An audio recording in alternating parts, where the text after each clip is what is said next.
We got another big update for Horizon Forbidden West, combining 1.10 and 1.11, fixing some weird inconsistencies, bugs, adding some small new features, making more balance changes.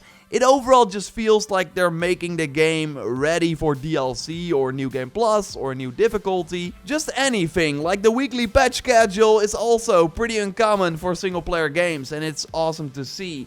They also dropped a new job posting for a principal machine gameplay designer. Do you love the machines for Horizon? Do you want to design them? Come join. So, of course we're getting more Horizon, but we just don't know what it will look like. And I also still find it weird that that rating board I showed you in a previous video talked about an online storefront for the game where we can purchase DLC expansions. I really think one day we will wake up to a PlayStation blog post with Forbidden West DLC information. At least that's my wish.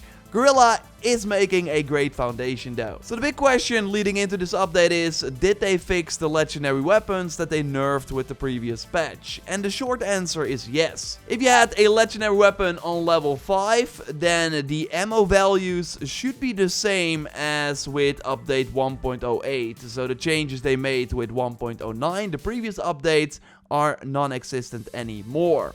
However, there are some variables, and they did change the level 1 variants of legendary weapons. So they will basically be worse when you get them, but have bigger jumps when you upgrade them. I want to go way more in depth on these changes though in the future, because I need to test it more, and there's already a ton to discuss by just going over the other patch notes, apart from the single line about the legendary weapons. So let's do that here, and then in the future you can expect a big weapon video. If you like the Horizon content, then dropping a like would of course be awesome. And subscribe to not miss the next Horizon upload. I never really thought of this up until now, but Apex bristlebags are pretty rare, which is nice if you're going to a bristleback area to get one as a mount, but that was not intended. So after this patch they should spawn more in the open world, and I found one after some searching. They're still pretty rare for me, but this could also be because of another fix they made, where player level instead of kill counts could influence whether Apex or Evolved machines would spawn in the open world instead of standard variants. So it could totally be that after this patch, if you are level 50, you will suddenly see less Apex variants if you just did not kill that specific machine a lot. Because the more you kill a certain type, the higher the chance that an Apex or just tougher Evolved version spawns the next time you go to see that machine, which is a pretty cool feature. Of course, making sure that it's night also increases the Apex spawns. But yeah, having more Apex machines is still kind of sad if you like the Machine Master playstyle like me, because you can of course not override them. We got more machine fixes, one for the Apex Plowhorn, which first would not drop the Apex Plowhorn heart. Well, I farmed this machine a couple of times after the update,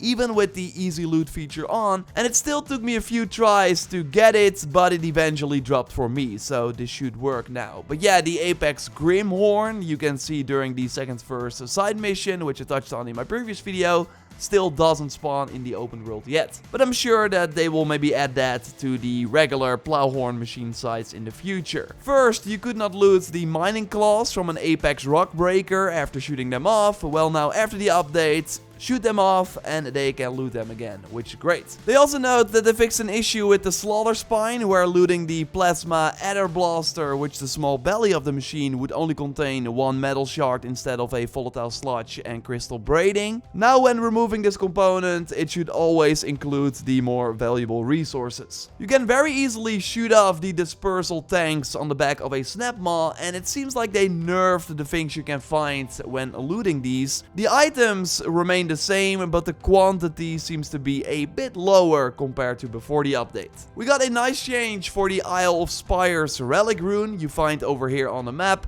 First, in the underwater section, it was kinda hard to see where you were going. Well, they made it way lighter now after the patch, so you can more easily navigate this rune, which is great. Let me know if you ever tried this before the update, but there was an issue where if you would activate a Valor Surge while on a zip line, this would happen.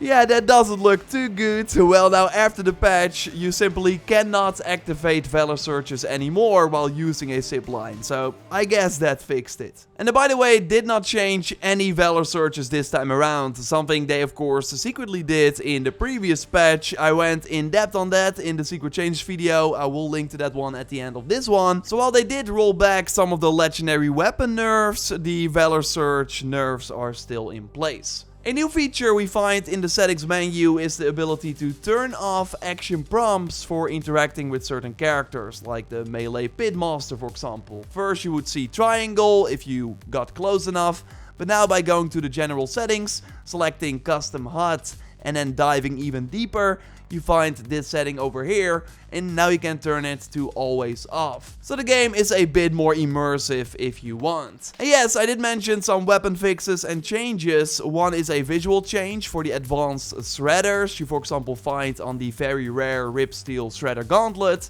First, it had the same icon as the regular shredder ammo type. Well, now, after the update, you see the sort of improved arrow to highlight that it's an advanced shredder. And there was also an issue with the amount of advanced shredders you could carry. By upgrading the shredder ammo satchel at the workbench, it would note that you could carry 12 advanced shredders when you have this satchel at level 3. While in the game you could only carry 11. Now we can carry 12, but the workbench menu says that we can only carry 11, which is more favorable, but yeah, it's just a switcheroo. This is pretty crazy. They note that they fixed an issue with the Deathseeker Shadow and the Lightning Hunter bow you can get from the Talana side quest, where crafting advanced shock arrows would draw resources from the stash. And yeah, you see that right here in the pre-update footage. I have like a lot of extra resources to craft these ammos, while for example going to the Sun Scourge, I only have a few volatile slots to craft these advanced elemental arrows. So yes, you probably guessed it, they now changed it, so it's similar to the Sun Scourge, which of course the way it's intended. But this does indicate that they have a system in place where you could just craft ammo directly with the resources from your stash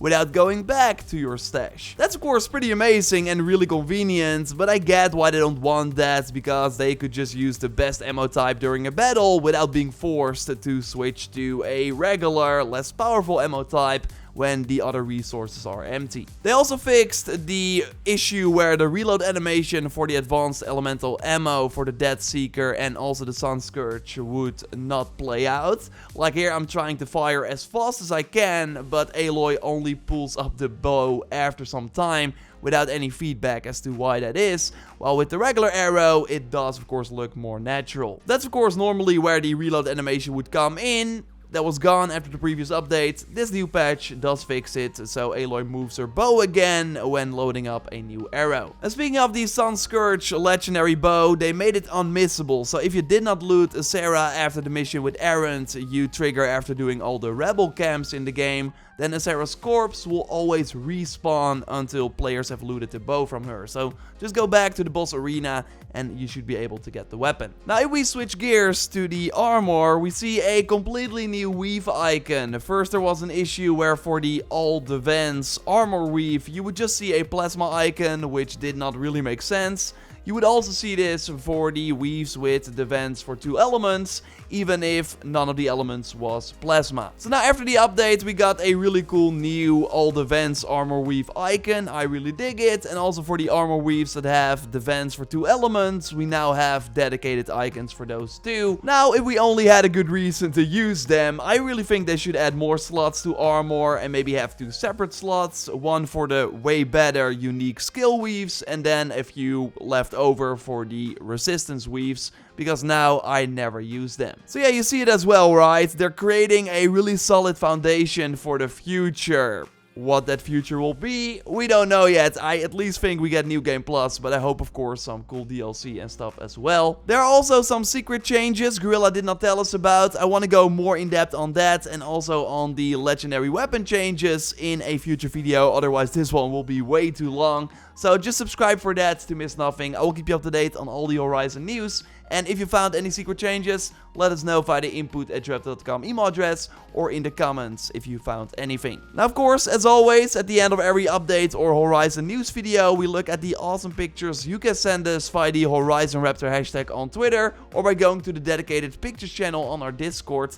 Photo with expert Joyce, you of course selected 3 new shots. So let's go over them. Yes, let's start the showcase with Empress Cirilla over on our Discord, where Aloy is posing together with the Apex version of the Slaughter Spine. Looks like it really wanted in on the action, showing off its gigantic mouth. Next up is the person, also over on Discord, who created this stunning shot of the Sunwing flying up towards the sun, giving this butterfly effect. I really love the contrast of light and dark colors here and the machine's position right in the middle. And my favorite of the 3 is from Isengard over on Twitter, where Aloy stumbled upon a Slaughter Spine on the beach. I knew this machine was a giant from the start, but looking at this picture, it's even more massive and looks dangerous comparing it to Aloy. Absolutely great shot. It's really Godzilla. That's yeah. I think the inspiration for this. But yeah, my favorite new machine. Either way, send in your shots. Maybe will be in the next video. Thanks, Joyce, for joining in here. And again, we will have a secret change video up soon. So speak to you soon. Goodbye. Bye.